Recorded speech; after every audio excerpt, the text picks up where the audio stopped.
Quantum physics changed our perception of reality over 80 years ago. Surprisingly, this new viewpoint has yet to be incorporated into our current biology model. The main problem with the current biological model is that it's reductionist and mechanistic.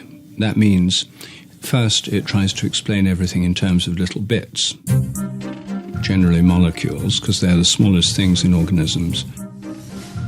And secondly, it tries to treat the organism as a machine that works simply in terms of physics and chemistry. As you see, the doctors began to look at how each individual cell works, and they got down to the cellular level. That's all been done for 100 years. Great, we understand it a lot. But we don't understand how the cells talk to each other and how they deal with information. Many cultures of the past have explored the energetic system of the body. Today, researchers theorize that the body does have a field of energy, known as the morphogenic field, or the body field. There's a hierarchy of fields organizing our bodies. There's an overall field, and then there's subsidiary fields, sort of modular fields for arms, legs, and the different organs. It now appears that our bodies are connected to the field, but what is the mechanism for this intercommunication? How can this connection take place?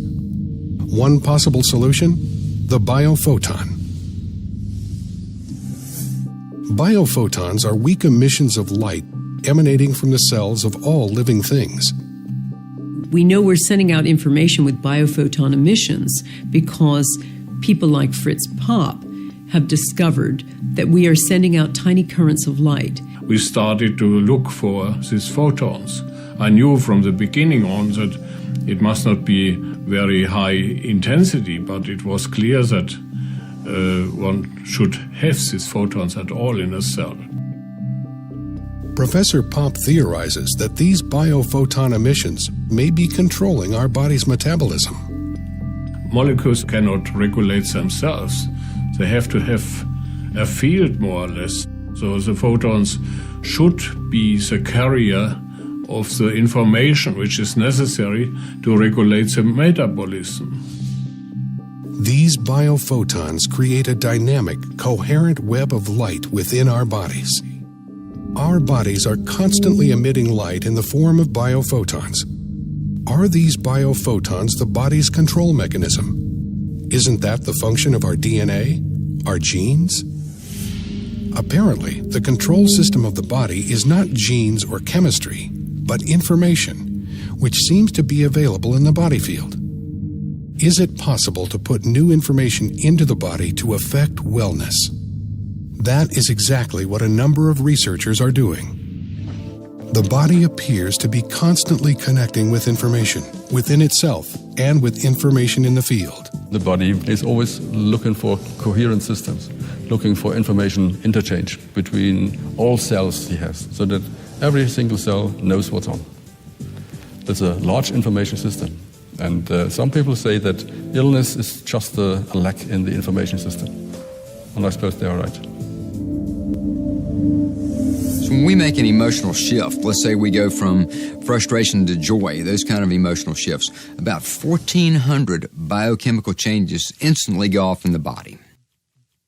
Now, if you think about the course of one day, all the emotions that we feel, the highs and the lows, you can see that emotions are creating lots and lots of changes in our physiology. So it makes a lot of sense to start paying attention to the emotional diet as well as to the physical diet. Strong negative emotions just degenerate us. Positive emotional states regenerate us. Become simple math. Feel more love, more care, more appreciation, and your health's got a better chance of improving and staying that way. Our thoughts create our body moment by moment. When we think positive thoughts, we release certain chemicals into our body. When we think negative thoughts, we release negative chemicals into our body. And those have a profound effect on how the cells are behaving and how the nutrition is being used. So the most important thing for people to do is to take total responsibility for their health, not to think that it comes from outside themselves or that somebody else can give it to them.